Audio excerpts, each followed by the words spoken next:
Hello everyone, today I will present you the Cube Detector Robot using VBot, Tinkercad, Multisim and Inventor program. Today agenda will be first we will be talking about the VBot simulation, and then the Tinkercad simulation will have the force sensor from the Multisims, the drawing of the robot by the Inventor designs, and the distance sensor design. As for the VBot simulation, we have to include the function of the equipment in the code right here, and then enable all of the device in the main code. As for the pre-program, I'm using the time to make a movement of the robot into the square part and the circle part. So in the square part, I'm using the time to make it turn in the specific time and then go forward and then turn again until it make it the full square part.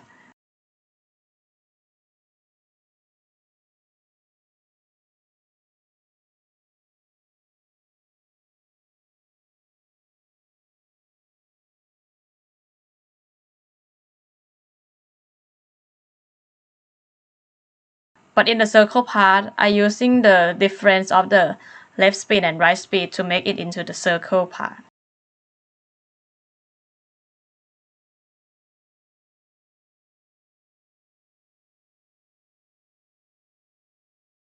After the pre-program, I'm using the camera recognition to recognize the cube. If the camera is recognize the cube, it's gonna freeze straight to the cube, and it will stop when the distance sensor detects it.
As for the distance sensor, we have to set it first.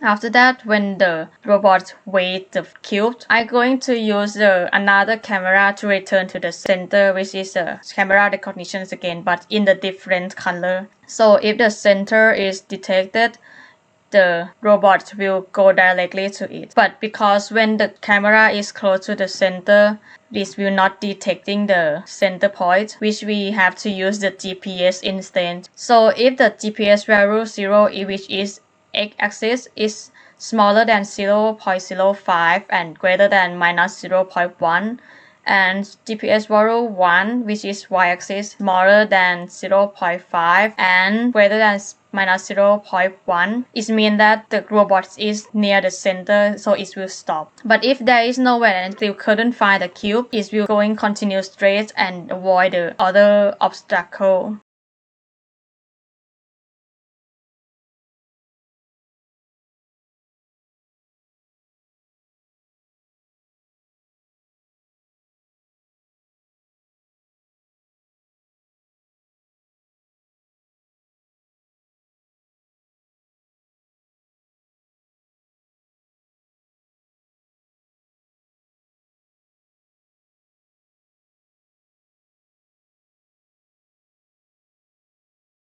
As for the Tinkercad prototype task, the robot contains a single force sensor to measure. So here is the force sensor design. We're going to represent the force sensor as the adjustable resistance. We have to convert the resistance into the voltage and then using the high pass filter. And after that, we have to digitize, which change from the analog to digital before we send the data to the Arduino. So in the Tinkercad, I'm trying to compute the circuits as much as I can. So now I'm gonna use the ultrasonic sensor as a distance sensor, the force sensor, and the 4 DC motor to drive a wheel. So now we have to define the value for pin input of the equipment and then set the motor speed for the turning direction and set the ultrasonic sensor and also the force sensor. Because the value of force that we should use is 8.85 Newton to 10 Newton, so I said if the force level is more than 905, the cube is weighted.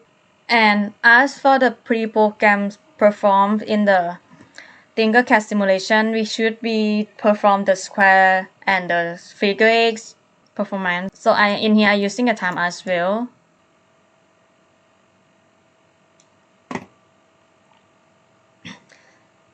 So after we run for the certain time, the robot will turning and then move forward, turning and then move forward into the square path and the circle path.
For the parts that are not directly available in the Tinkercad, we did GPS circuit and camera circuit.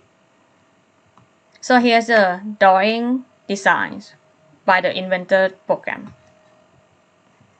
So inside of the car is like have to be 4 motor to drive, 1 Arduino, and 2 9-volt battery, the distance sensor, and the return camera. With the car wheel is with a bearing inside. So as for the body type, we have to have the 4 hole for the car wheel, 2 for the distance sensor, and 1 for the return camera. This part is for the DC motor. So for the upper part, we're going to have the camera hole and the force sensor part. As for the distance sensor design, here is the overall design of the circuit. Have the LED part. After that we have gonna be after receiving the light from the LED, we have to convert into the voltage first, and then we use the band pass filter, rectifier, and the low pass filter. And then before we transfer the data to the Arduino, we have to use the op amp to change it to the 0 to 5 volt to send it to the Arduino. And here's the result of the distance sensor circuit multisim.